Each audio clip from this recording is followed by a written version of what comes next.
од евроатлантското. Потребата од решавање на прашањето за името и неопходните реформи беа клучни теми на денешните средби што владината делегација од Македонија предводена од премиерот Зоран Заев ги имаше со првите луѓе на ЕУ и НАТО. НАТО и ЕУ зборуваат со еден глас за овие прашања, порача првиот човек на Северноатлантската алијанса Јенс Столтенберг. Тој потврди дека НАТО останува на заклучокот од Букурешт 2008, дека Македонија ќе добие покана за членство веднаш штом се изнајде заеднички прифатливо решение за спорот со името.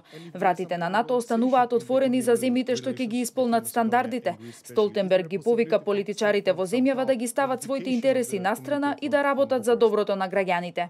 A mutually acceptable solution to the name issue has to be reached within a UN framework. And that is still the position of the alliance. We have reiterated that position at our summits following the Bucharest summit in 2008. Заев изрази надеж дека Македонија може со привремената референца да стане членка на НАТО, а разговорите со Грција да продолжат, или барем под референцата да добиеме покана, а решение за името да се бара додека тече ратификацијата кај сите земји членки. Ќе се обидеме на сите можни начини да ја придвижиме Македонија кон нејзиното полноправно членство во НАТО.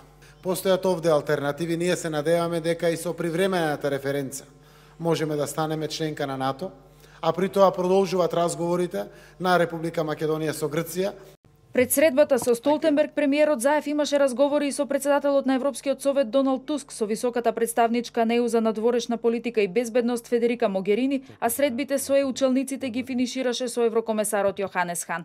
Хан порача дека има нов моментум за решавање на проблемот со името на кој мора да се работи и дека во регионот мора да се научи да се прави компромис. За отворање на преговорите и за влез во ЕУ мора да има согласност од сите земји членки на Унијата, децидене Хан.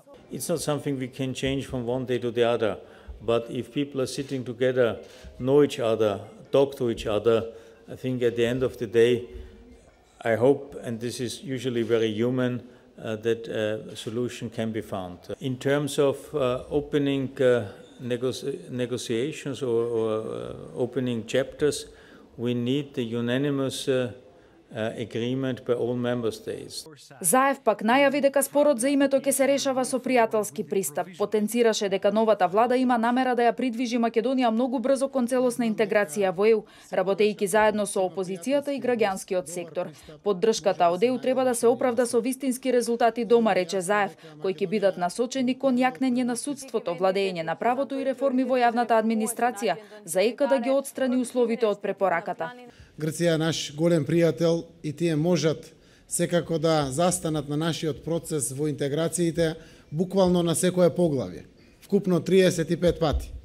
Но во моментот, ако Македонија даде причина, градејќи дополнително пријателство со своите соседи, вклучително и со Грција, можеме да очекуваме дека ќе се створи во најмала рака поголем позитивен амбиент за разговарање и за ова чувствително прашање.